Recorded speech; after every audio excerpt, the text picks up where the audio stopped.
साथियों, आप सभी का इस प्लेटफॉर्म पर स्वागत है। यहाँ पर हम लोग आगामी सहायक समीक्षा अधिकारी 2021 के लिए टेस्ट देख रहे हैं और आज के दिन जो हम लोग टेस्ट देखेंगे या ध्येय आईएएस कोचिंग संस्था के द्वारा जो टेस्ट सीरीज कराई गई है उसी में से एक टेस्ट को यहाँ पर हम लोग देखेंगे और यह टेस्ट आपका बायलिंगुअल है। तो चलिए प्रारंभ करते हैं। ये जीएस वाले पोर्शन का प्रश्न पत्र है जिसमें 140 प्रश्न आते हैं। तो इसमें आपका पहला प्रश्न है कि उपनिषद काल में राजा जनक शासक थे। कहाँ के शासक थे? तो ये विदेह के शासक थे। देखिए, उपनिषदों में कुछ प्रमुख क्षत्रिय राजाओं का उल्लेख प्राप्त है जिसमें पांचाल के राजा प्रहाण, जाबाली विदेह के राजा जनक तथा केकय के राजा अश्वपति और काशी के राजा अजातशत्रु थे। अगला है, निम्नलिखित अभिलेखों में से किस एक को नहरों की जानकारी देने वाला प्रथम अभिलेख माना जाता है? तो यह है आपका हाथी गुफा अभिलेख को। ठीक है, ये कलिंग के चेदी वंश के शासक खारवेल के विषय में जानकारी देने का प्रमुख स्रोत है और इसी अभिलेख में नहरों की जानकारी मिलती है और यह प्रथम अभिलेखीय साक्ष्य माना जाता है क्योंकि इसमें नंदवंशी शासक महापद्म नंद द्वारा कलिंग में खुदवाए गए नहरों का उल्लेख प्राप्त होता है। कभी बाणभट्ट की कृति से किस एक सम्राट के समय की विस्तृत सूचना प्राप्त होती है? तो इससे राजा हर्ष के समय की सूचना प्राप्त होती है। ठीक है, तो हर्षचरित ग्रंथ की रचना सुप्रसिद्ध लेखक बाणभट्ट ने की थी। अगला है, निम्नलिखित युग्मों में से कौन सा सही सुमेलित है? ठीक है, कौन कौन सा? देखिए, श्रृंगेरी आपका कर्नाटक में है, ज्योतिर्मठ जो है आपका हिमाचल में नहीं बल्कि उत्तराखंड में है, पूरी उड़ीसा में, द्वारका गुजरात में। तो 134 अर्थात ए ऑप्शन आपका सही हो जाएगा। आगे चलते हैं। इल्बर्ट बिल का संगठित रूप से विरोध करने के लिए अंग्रेजों यूरोपियों ने किस एक संगठन की स्थापना की थी? तो इनके द्वारा जो है यूरोपियन एशियन की स्थापना की गई थी। यूरोपियन डिफेंस एसोसिएशन की स्थापना की गई थी। अगला है, अधोमुखी निष्पंदन सिद्धांत को सर्वप्रथम सरकारी नीति के रूप में लागू किया गया था। किसके द्वारा? लॉर्ड ऑकलैंड के द्वारा इसको लागू किया गया था। इसका तात्पर्य क्या था कि शिक्षा समाज के उच्च वर्ग को दी जाए तथा इस वर्ग से छन छन कर ही शिक्षा का असर जन समान तक पहुंचे। इस सिद्धांत को सर्वप्रथम सरकारी नीति के रूप में ऑकलैंड ने ही लागू किया था। अंग्रेज भिखारी से अधिक घृणा करते हैं और मैं सोचता हूं कि भिखारी घृणा के पात्र हैं भी। उपयुक्त कथन संबंधित किससे? लाला लाजपत राय से। अगला है, अब्दुल हमीद लाहौरी जो एक राजकीय इतिहासकार थे किस मुगल सम्राट या मुगल शासक के दरबार में रहते थे? ये आपके शाहजहां के दरबार में रहते थे। ठीक है, तो ये शाहजहां के शासनकाल में ये आते हैं यहाँ पर। अपनी पुस्तक, इनकी जो पुस्तक है वो पादशाहनामा है जिसमें शाहजहां कालीन इतिहास का वर्णन किया गया है। अगला है, निम्नलिखित में से कौन सा युग में सही सुमेलित नहीं है? तो इंदु प्रकाश, एमजी रनाडे ने native opinion, BN Mandlik. Bombay Chronicle जो है ये गोपाल कृष्ण गोखले से संबंधित नहीं है बल्कि सर फिरोज शाह मेहता से के द्वारा इसको प्रारंभ किया गया था और ये अंग्रेजी भाषा के एक जो है समाचार पत्र रहा। Indian Mirror, Devendranath Tagore. अगला है, दो सूचियां दी गई हैं, इन्हें हमें सुमेलित करना है। विद्रोह और राज्य को। बेलूथम्पी विद्रोह कहाँ होगा? केरल में। कोल विद्रोह आपका झारखंड में। अहोम विद्रोह आपका असम में होगा। तेभागा आपका बंगाल में हो जाएगा। इस प्रकार से 2143 डी ऑप्शन सही हो जाएगा। समुद्रगुप्त को मिली उपाधियों के संबंध में निम्न से कौन सा या से सत्य है? तो समुद्रगुप्त को धर्म प्रचार बंधु, कविराज, भारत का नेपोलियन, ये तीनों ही उपाधियां दी गई थी। तो सी ऑप्शन आपका सही हो जाएगा। देखिए, विंसेंट स्मिथ ने समुद्रगुप्त को भारत का नेपोलियन की संज्ञा दी थी और इलाहाबाद का या जो प्रयागराज स्तंभ लेख है इसमें समुद्रगुप्त के धर्म प्रचार बंधु उपाधि का उल्लेख किया गया है। अगला है, हुमायूं तथा अफगानों के मध्य लड़े गए निम्नलिखित युद्धों में से युद्धों का सही क्रम फूट के माध्यम से चयन कीजिए। तो देखिए, चौसा का युद्ध जो होता है 1539 में होता है, 1539 मई 1539 में। और आपका कन्नौज का युद्ध जो है 1540 में, मार्च 1540। और दोराहा का युद्ध 1532 में। तो सबसे पहले क्या होगा? पहले दोराहा का युद्ध होगा, फिर चौसा का युद्ध, फिर कन्नौज का युद्ध होगा। इस प्रकार से डी ऑप्शन 312 सही हो जाएगा। अगला है, निम्न पर विचार कीजिए। पंजाब का कूका विद्रोह, कृषि और वाणिज्य विभाग का गठन, भारतीय सांख्यिकी सर्वेक्षण का गठन, उपयुक्त घटनाओं का संबंध किस एक जनरल के कार्यकाल से है? तो इसका ये जो पूरे संबंध है ये लॉर्ड मेयो के कार्यकाल से है जिसका कार्यकाल 1869 से लेकर 72 तक रहता है। आगे चलते हैं। निम्नलिखित में से कौन कुतुब उपनाम से फारसी कविताएं लिखा करता था? तो कौन लिखता था? तो ये जो है कश्मीर का शासक जैनुल आबदीन के द्वारा लिखा जाता था। आगे देखते हैं, निम्नलिखित सुल्तानों में से किसने अपने शासन के प्रारंभिक वर्षों में खलीफा के नाम पर खुतबा पढ़ने से मना कर दिया था? मोहम्मद बिन तुगलक ने। कांग्रेस के एक अधिवेशन में एक गवर्नर जनरल ने भाग लिया था, उक्त गवर्नर जनरल था अधिवेशन स्थल निम्न में से कौन सा था? तो यह है आपका लॉर्ड विलिंगटन, जिसने भारतीय राष्ट्रीय कांग्रेस के 31वें अधिवेशन जो 1915 में बंबई में होता है, इसमें इसने पार्टिसिपेट किया था। और लॉर्ड विलिंगटन जो है 1931 से लेकर 1936 तक भारत गवर्नर जनरल एवं वायसराय के रूप में कार्य किया था। और लॉर्ड विलिंगटन के ही कार्यकाल में द्वितीय गोलमेज सम्मेलन का आयोजन दिल्ली का आयोजन जो है वो होता है। आगे चलते हैं। यूरोपीय बैंकिंग पद्धति पर आधारित भारत का प्रथम बैंक निम्नलिखित में से कौन सा था? तो यह था बैंक ऑफ हिंदुस्तान। आगे देखते हैं। 18वीं शताब्दी में अधिकांश यूरोपीय देशों में भारतीय वस्त्रों के आयात पर या तो प्रतिबंध या भारी शुल्क लगा दिए गए थे। निम्नलिखित में से कौन सा देश इसमें अपवाद था? तो यह था आपका हॉलैंड या नीदरलैंड। निम्न में से किस घटना का संबंध भगत सिंह से नहीं है?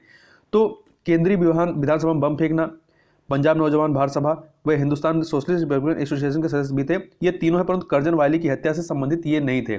कर्जन वायली की हत्या जो है 1 जुलाई 1909 को मदन लाल धीगरा के द्वारा लंदन में की जाती है। और कर्जन वायली ये लंदन में इंडिया हाउस के राजनीतिक सलाहकार था।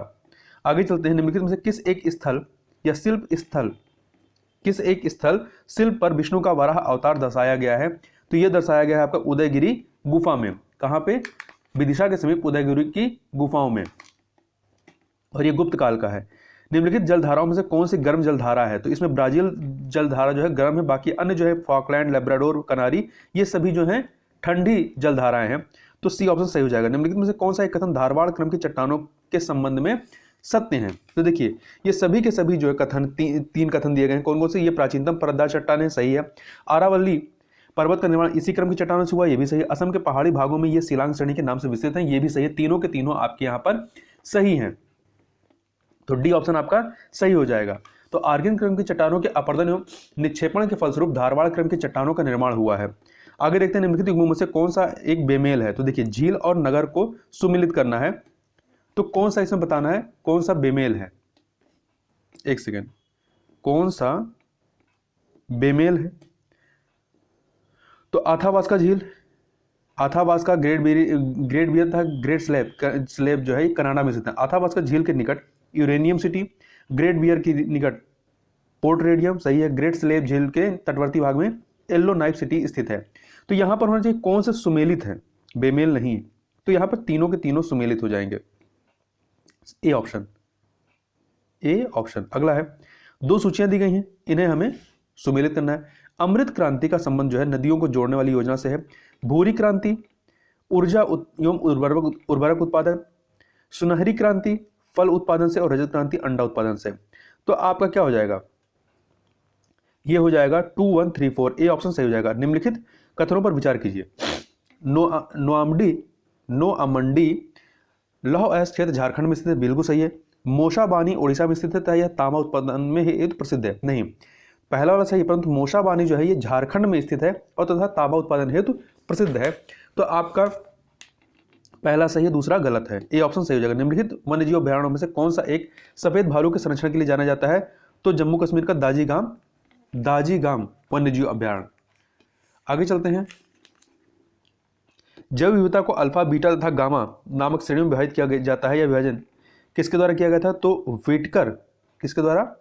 ये जो है 1972 में व्हिटकर के द्वारा किया गया था, सी ऑप्शन। निम्नलिखित पत्तनों में से कौन सा एक स्वेज नहर का सबसे दक्षिणी पत्तन है? तो सबसे दक्षिणी पत्तन कौन सा है आपका? पोर्ट स्वेज है, सबसे दक्षिण में पोर्ट स्वेज है, और सबसे उत्तर में पोर्ट सईद है, ठीक है। और स्वेज नहर भूमध्य सागर को लाल सागर जोड़ती है, और इन पोर्ट सईद और पोर्ट दक्षिणी पोर्ट जो पोर्ट स्वेज है, इसके मध्य में पोर्ट फोद, पोर्ट तौफिक और इस्माइलिया पत्तन स्थित हैं। खाद्य श्रृंखला में चींटी आती है किसमें? तो ये जो है आपका प्राथमिक उपभोक्ता की श्रेणी के साथ साथ अपघटक की श्रेणी में भी आता है, तो इसलिए डी ऑप्शन सही हो जाएगा। प्राकृतिक स्रोतों से वैश्विक मीथेन उत्सर्जन का सर्वाधिक भाग उत्सर्जित होता है कहां से? आर्द्र भूमियों से। निम्नलिखित कथनों पर विचार कीजिए।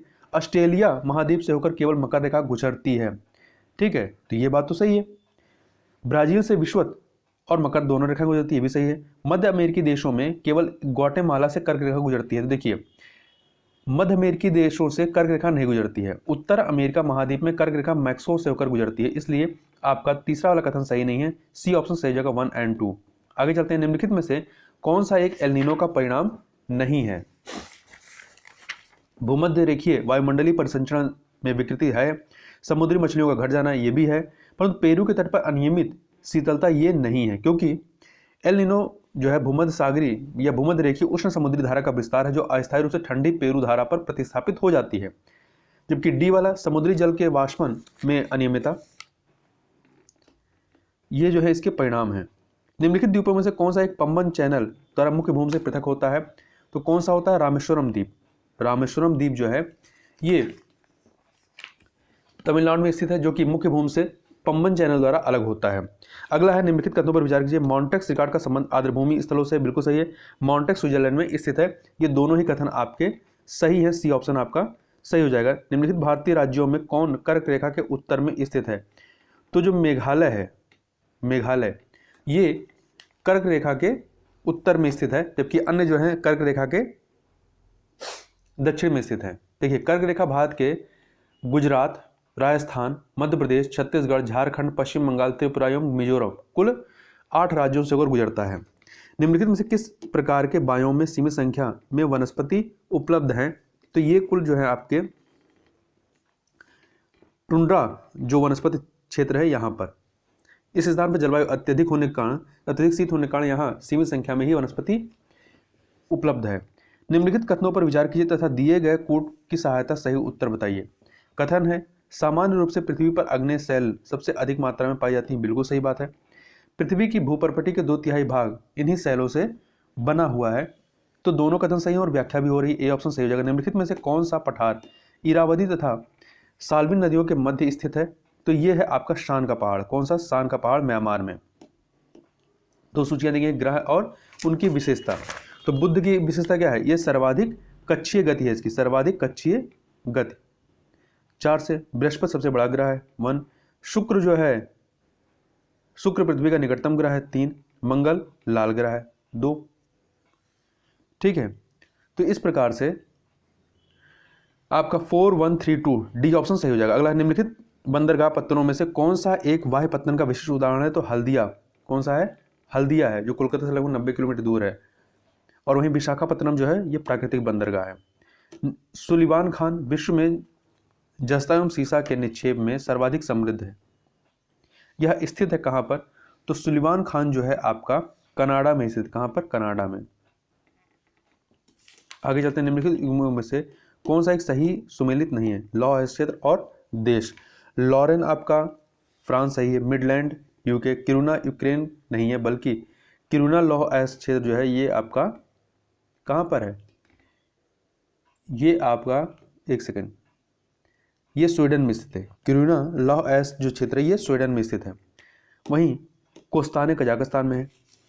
यूरेशियाई देश तुर्की की सीमा किस एक सागर से नहीं लगती है? तो ये कैस्पियन सागर से नहीं लगती, बल्कि अन्य से काला सागर, मरवान, भूमध्य सागर से लगती है। निम्नलिखित पर विचार कीजिए। उपरोक्त प्रसिद्ध तेल क्षेत्र किस राज्य में स्थित है? कलोल, बकरोल, मेहसाना और नौग्राम। ये आपके सबके सब गुजरात में स्थित हैं। कहाँ पर? गुजरात में स्थित हैं।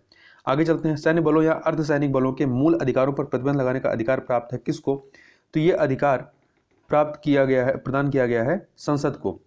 अनुच्छेद 34 में यह वर्णित है कि सैन्य बलों एवं अर्धसैन्य बलों के मूल अधिकारों संबंधित प्रावधान संसद द्वारा बनाए जा सकते हैं। अगला है, अगले प्रश्न की तरफ चलते हैं। अगला है, एक मंत्री जो किसी राज्य विधानसभा का सदस्य नहीं है उसे कितने दिनों के अंदर अनिवार्य रूप से किसी एक सदन का सदस्य बनना पड़ेगा? तो 180 दिन, मतलब 6 माह। ठीक है, निम्न पर विचार कीजिए। संसद में राज्यों का प्रतिनिधित्व, राज्यसभा का प्रयोग, छठी अनुसूची, राजकोषीय क्षेत्रों का प्रशासन, उपरोक्त में से कौन सा या से संशोधन साधारण बहुमत द्वारा किए जा सकते हैं? तो देखिए, इसमें राजभाषा का प्रयोग और छठी अनुसूची जनजाति क्षेत्रों का प्रशासन जो है ये साधारण बहुमत से हो सकता है, परंतु संसद में राज्यों का प्रतिनिधित्व में संशोधन हेतु विशेष बहुमत की आवश्यकता होगी। तो 2 और 3 साधारण बहुमत से होंगे। तो ए ऑप्शन आपका सही हो जाएगा। अगला है, निम्नलिखित कथनों में से कौन सा या से सत्य है? अंतर्राज्यीय परिषद एक संवैधानिक संस्था है। बिल्कुल सही बात है। ठीक, आर्टिकल 263 के तहत, आर्टिकल 263 के तहत। और वहीं क्षेत्रीय परिषदों का गठन संसद के अधिनियम के प्रावधानों के तहत होता है, तो ये विधिक संस्थाएं होती हैं। तो दोनों कथन यहाँ पर सही हो जाएगा, ए और 1 और 2। संविधान सभा द्वारा स्थापित अल्पसंख्यकों हेतु सलाहकार समिति के अध्यक्ष कौन थे? तो सरदार वल्लभ भाई पटेल थे। निम्नलिखित कथनों में से कौन सा या से सही है? राज्यसभा धन विधेयक में संशोधन कर सकती है परंतु स्वीकार नहीं। नहीं, राज्यसभा जो है धन विधेयक में ना ही संशोधन कर सकती है ना ही उसको अस्वीकार कर सकती है। 14 दिनों के भीतर इन्हें धन विधेयक को अपनी सिफारिश सहित लोकसभा को लौटा देती है या लौटा देती है। अगर इनकी कोई सिफारिश हो तो लोकसभा के ऊपर है कि वो उनकी सिफारिशों को मानती है या नहीं मानती है। ठीक है। वहीं दूसरा, अनुदान मांगों पर दोनों सदनों में मतदान होता है। नहीं, अनुदान मांग जो है आपके लोकसभा में रखी जाती है और मतदान भी जो है राज्यसभा के में नहीं बल्कि लोकसभा में ही होता है। तो यहाँ पर दोनों कथन आपके गलत हैं। डी ऑप्शन, एक सेकंड, डी ऑप्शन। अनुच्छेद 227 में वर्णित उच्च न्यायालय की अधीनस्थ न्यायालय पर अधिक्षण शक्ति को किस वाद में अनुलंघनीय मौलिक ढांचा घोषित किया गया? तो केशवन भारती वाद में। किसमें? केशवन भारती वाद में। आगे चलते हैं। भारतीय संसद के परिप्रेक्ष्य में शून्यकाल कहा जाता है किसे? तो ये है आपका शून्यकाल की बात करें तो ये प्रश्नकाल के तुरंत बाद का समय होता है। प्रश्नकाल के तुरंत बाद का समय होता है। B option. ठीक है, 12 बजे से लेकर 1 बजे तक। निम्नलिखित में से किस एक आधार पर राष्ट्रपति द्वारा संवैधानिक आपातकाल की घोषणा की जा सकती है? तो केंद्र द्वारा दिए गए निर्देशों का पालन करने या उसे प्रभावी बनाने में असफलता के आधार पर यह किया जाता है। ठीक है, आर्टिकल 356 के तहत। आगे चलते हैं। निम्नलिखित में से कौन सा आयोग भारत सरकार के कार्मिक मंत्रालय के अंतर्गत कार्यरत नहीं है? तो यह है राष्ट्रीय अन्वेषण अभिकरण, NIA। ये जो है आपका गृह मंत्रालय के तहत कार्य करता है। पंचायती राज से संबंधित निम्नलिखित समितियों को उनके गठन के क्रमानुसार व्यवस्थित कीजिए। देखिए, अशोक मेहता समिति जो है 1977 की है। GVK राव समिति जो है 85 की है। सिंघवी समिति 86 की है और बलवंत राय मेहता समिति 57 की है। इस प्रकार से इसको क्रम लगाएंगे तो सबसे पहले बलवंत राय मेहता समिति, फिर अशोक मेहता समिति, GVK राव समिति और सिंघवी समिति आते हैं। तो आपका कौन सही हो जाएगा? आपका जो है सी ऑप्शन सही हो जाएगा। 4213। भारतीय संसद की संप्रभुता प्रतिबंधित है किससे? ये जो है आपका सर्वोच्च न्यायालय, किससे? सर्वोच्च न्यायालय से जो है प्रतिबंधित है। राष्ट्रपति किस अनुच्छेद के तहत किसी जाति को अनुसूचित जनजाति की सूची में शामिल कर सकता है? तो 342 के तहत, अनुच्छेद 342 के तहत। निम्नलिखित पर विचार कीजिए। साधारण विधेयक, धन विधेयक, संविधान संशोधन विधेयक, उपरोक्त में से किस विधेयक पर संयुक्त बैठक का प्रावधान है? तो ये साधारण विधेयक और वित्त विधेयक पर होता है परंतु धन विधेयक और संविधान संशोधन विधेयक पर नहीं होता है। तो यहाँ पर किसमें प्रावधान नहीं है? तो धन विधेयक और संविधान संशोधन विधेयक में नहीं है। तो 2 और 3, बी ऑप्शन जो है आपका सही हो जाएगा। आगे चलते हैं और ध्यान रखिएगा संयुक्त बैठक का प्रावधान जो है आर्टिकल 108 में 108 में है। निम्नलिखित प्रावधानों में से किसके अंतर्गत प्रत्येक पंचायत में अनुसूचित जातियों तथा अनुसूचित जनजातियों के लिए आरक्षण की व्यवस्था की गई है? तो किसके तहत की गई है? आर्टिकल 243 घ के तहत। आर्टिकल 243 घ या तो 243 डी। ठीक है, आगे चलते हैं। भारतीय संविधान में पंचायती राज्य की स्थापना से संबंधित भाग एवं अनुसूची कौन है? तो भाग 9 अनुसूची 11। निम्नलिखित युग्मों में से कौन सा एक सही सुमेलित नहीं है? तो संसदीय विशेषाधिकार ब्रिटेन से तदर्थ समितियों की तदर्थ न्यायाधीशों की नियुक्ति जो है ये आपका फ्रांस से। सर्वोच्च न्यायालय का परामर्शी क्षेत्राधिकार ये आपका ऑस्ट्रेलिया से नहीं बल्कि कनाडा से है। न्यायिक पुनर्विलोकन शक्ति अमेरिका से। सही है। निम्नलिखित में से किस एक को भ्रम उत्पन्न करने वाली दवा के रूप में जाना जाता है? LSD को। किसको जाना जाता है? LSD को।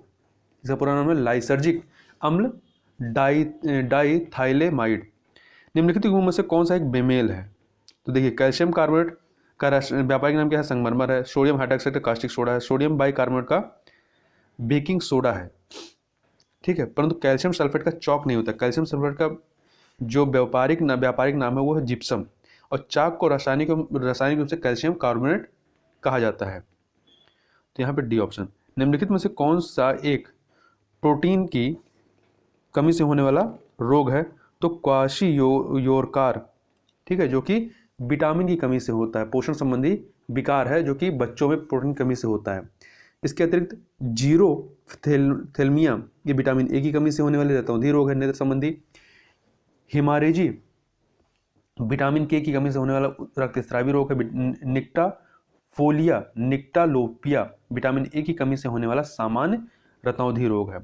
निम्नलिखित कथनों पर विचार कीजिए तथा दिए गए कोड की सहायता से सही उत्तर बताइए। द्रवित पेट्रोलियम गैस का प्रमुख घटक मीथेन है। द्रवित पेट्रोलियम गैस का प्रमुख घटक मीथेन है? नहीं, गलत है। क्यों? क्योंकि ब्यूटेन होता है, ना कि मीथेन होता है। तो पहला कथन गलत हो गया। दूसरा, मीथेन का प्रयोग सीधे प्रयोग में लाया जा सकता है, ये सही है। तो डी ऑप्शन आपका सही हो जाएगा। अगला है ग्लोबल साल्ट। ग्लोबल साल्ट जो है आपका शीशा उद्योग में होता है, शीशा निर्माण में। केलगन जल की स्थायी कठोरता को दूर करने हेतु। ओजोन कीटनाशक के तौर पर। तो तीनों के तीनों कथन आपके यहाँ पर सही। कौन सुमेलित नहीं है? उपयुक्त में से कोई नहीं। आगे चलते हैं। जल प्रक्रमण संयंत्रों में घुले हुए ठोस पदार्थ को हटाने के लिए क्या उपाय कहते हैं? रिवर्स ऑस्मोसिस, आसवन और आयन एक्सचेंज। वर्णयुक्त और प्रकाश परावर्तक कोशिकाएं। वर्णयुक्त और प्रकाश परावर्तक कोशिकाएं कौन सी हैं? तो ये है डिनेजर्ड अल्कोहल, एथेनॉल और मेथनॉल का मिश्रण है। नहीं, एक सेकंड, ये वाला नहीं। वर्णयुक्त और प्रकाश परावर्तक कोशिकाएं हैं काहे की? तो ये हैं आपके क्रोमेटोफर। तो क्रोमेटोफर की ये क्या है? उभयचरों मत्स्य रेंगने वाले जीवों में पाई जाने वाली वर्णक युक्त और प्रकाश परावर्तक कोशिकाएं हैं। डिनेचर्ड अल्कोहल क्या होता है? तो डिनेचर्ड अल्कोहल जो है ये आपका क्या होता है? एथेनॉल और मेथनॉल का मिश्रण होता है। C option. निम्नलिखित प्रदूषक तत्वों में कौन एक अपने मूल स्वरूप में रहकर प्रदूषण फैलाता है? तो डीडीटी फैलाता है। कौन फैलाता है? डीडीटी। ये प्राथमिक प्रदूषक है। वर्णांध व्यक्ति किन रंगों में भेद नहीं कर सकता? तो लाल और हरे में। प्रोबायोटिक पद किसके लिए प्रयुक्त हो गया है? तो प्रोबायोटिक जो है ये होता है आपका सजीव सूक्ष्म जीव खाद्य संपूरक, ठीक है, जिससे शीघ्र मृत्यु घटना, वृद्धि दर में बढ़ोतरी, खाद्य संरक्षण में सुधार, अंडा गुणवत्ता एवं पशु स्वास्थ्य संबंधी दावें मांगे पूरी होती हैं।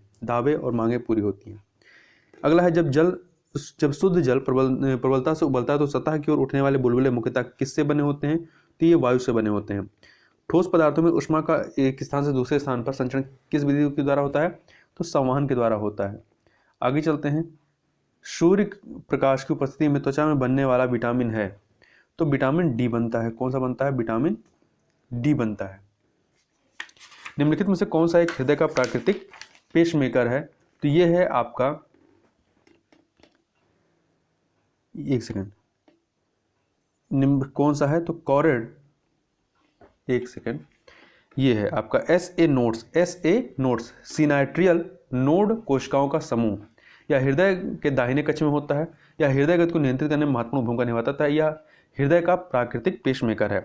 पेप्टाइड ए है एक प्रकार क्या? यह एक व्युत्पन्न प्रोटीन है। पेप्टाइड एक व्युत्पन्न प्रोटीन है जो जलीय अपघटन से बनते हैं, जैसे प्रोटीन्स, पेप्टोन, पेप्टाइड आदि। जीवाश्म का लगभग कितना भाग जल होता है? तो 85% भाग जो है ये जल होता है। जीव द्रव्य का 85 नहीं 80%, बी ऑप्शन, 80% भाग जल होता है। अगला है शारदा शहर से निम्नलिखित में से उत्तर प्रदेश के किन किन शहरों में सिंचाई की जाती है? तो शारदा नहर उत्तर प्रदेश की सबसे लंबी नहर है। ये शारदा नहर से आपका पीलीभूत, रायबरेली, लखीमपुर खीरी और सीतापुर ये सभी के सभी सिंचित होते हैं। इसके अतिरिक्त बरेली है, लखीमपुर है, खीरी, हरदोई, सीतापुर, बाराबंकी, लखनऊ, उन्नाव, रायबरेली, सुल्तानगढ़ और प्रतापगढ़ जिलों में सिंचाई की जाती है। 2 सूचियां दी गई हैं, इन्हें सुमेलित करना है। बरन बुलंदशहर, बाशरखंड शाहजहांपुर, राजघाट वाराणसी, अंतर्जी खेंडा एटा 1।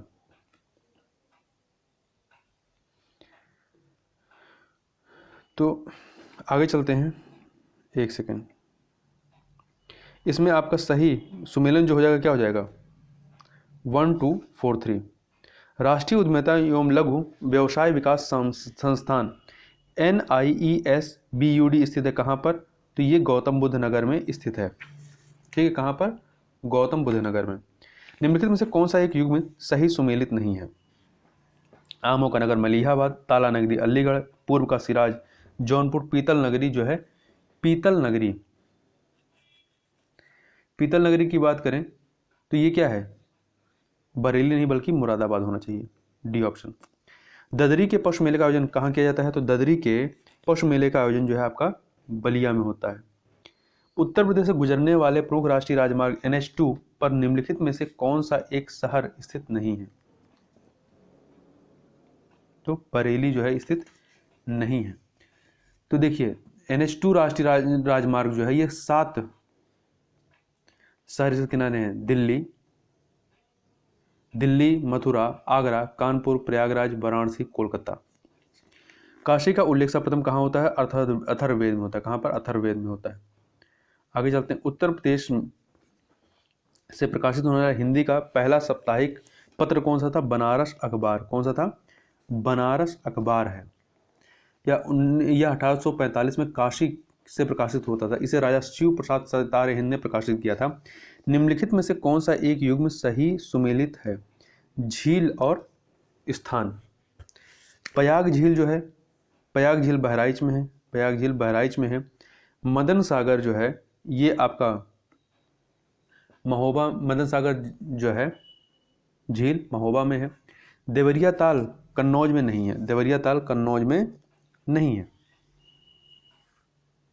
तो यहाँ पे देखिए कौन सा सही है, हमें सही वाला बताना था। तो लक्ष्मी ताल झांसी में ये सही है, जबकि प्रयाग जो है बहराइच में, मदन लाल सागर महोबा में और देवरिया ताल कन्नौज में।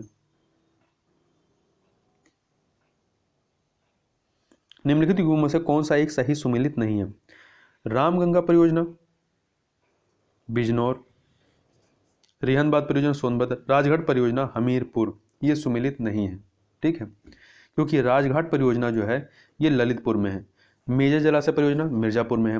निम्नलिखित कथनों पर विचार कीजिए तथा दिए गए कूट की सहायता से सही उत्तर बताइए। अन्य राज्यों की तुलना में उत्तर प्रदेश खनिज पदार्थों के दृष्टि से निर्धन है। बिल्कुल सही। प्रदेश की भूगर्भिक संरचना अधिकांशतः नवीन जलोढ़ से निर्मित है। बिल्कुल सही बात है। तो ये आपका सी ऑप्शन जो है, एक सेकेंड, सी क्यों होगा? दोनों कथन सही है ना, और व्याख्या भी हो रही है, तो ए ऑप्शन सही हो जाएगा। आगे चलते हैं। निम्न नदियों का पश्चिम से पूर्व सही क्रम क्या है? गंगा, गोमती, घाघरा, गंडक। बी ऑप्शन आपका सही हो जाएगा। और वहीं पे अगला है उत्तर प्रदेश के सबसे उत्तरी एवं दक्षिणी जिले हैं क्रमशः। सबसे उत्तरी जिला कौन सा है? ये है आपका सहारनपुर और दक्षिणी सोनभद्र है। जनसंख्या 2011 के अनुसार उत्तर प्रदेश में 10 लाख से अधिक नगरीय आबादी वाले नगरों की संख्या कितनी है? कुल 7 है। तो सातों के नाम भी एक बार याद रखिएगा। कौन कौन से? कानपुर, लखनऊ, गाजियाबाद, आगरा, वाराणसी, मेरठ और प्रयागराज। निम्नलिखित में से कौन सा नृत्य बुंदेलखंड क्षेत्र का नहीं है? तो चरकुला जो है ये आपका ब्रज क्षेत्र का है, ना कि बुंदेलखंड क्षेत्र का। तो बुंदेलखंड क्षेत्र में राई, धुरिया और सहरा होता है। निम्नलिखित राज्यों में से किस एक में 06 आयु वर्ग में सर्वाधिक लिंगानुपात पाया जाता है? तो सर्वाधिक लिंगानुपात है आपका कहां पर? मिजोरम में। 2001 से 11 के दौरान ग्रामीण जनसंख्या वृद्धि दर रही है, कितनी रही है? 12.3%। कितनी रही है? 12.3%। जब कोई ऋण लंबे भुगतान अवधि एवं कम ब्याज जैसी आसान शर्तों पर प्राप्त किया जाता है तो उसे कहा जाता है सॉफ्ट लोन। आगे चलते हैं। वित्तीय जिम्मेदारी और बजट में प्रबंधन अधिनियम 2003 में लागू हुआ था। इसका उद्देश्य था राजस्व घाटा को समाप्त करना। लघु अवधि ऋण दिया जाता है कितने के लिए? अधिकतम 15 माह के लिए। 2011 की जनगणना के अनुसार उत्तर प्रदेश में महिला साक्षरता में कानपुर नगर की साक्षरता लखनऊ से अधिक है। बिल्कुल सही बात है। परंतु उत्तर प्रदेश में न्यूनतम महिला साक्षरता वाला जिला बलरामपुर नहीं है बल्कि श्रावस्ती है। तो पहला आपका सही है, दूसरा वाला गलत है। पहला सही, दूसरा गलत। निम्नलिखित में से किस एक स्थान पर भारतीय प्रतिभूतियों नियंत्रण बोर्ड सेबी का क्षेत्रीय कार्यालय नहीं है? ठीक है, तो पुणे, अहमदाबाद, कोलकाता, पुणे में नहीं है, दिल्ली, अहमदाबाद, कोलकाता और चेन्नई में स्थित है, परंतु पुणे में नहीं है। ठीक है, इसकी स्थापना जो भारतीय प्रतिभूति एवं विनिमय बोर्ड की स्थापना वर्ष 1992 में हुई थी।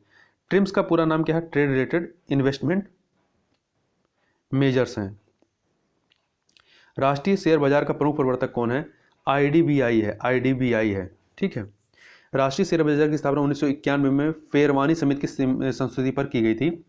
किस देश की वास्तविक प्रगति का अध्ययन करने के लिए राष्ट्रीय आय की गणना की जानी चाहिए? स्थिर कीमतों पर। B option. निम्नलिखित में से किस वित्तीय वर्ष से सार्वजनिक व्यय का वर्गीकरण केवल राजस्व तथा पूंजीगत व्यय में होने लगा है?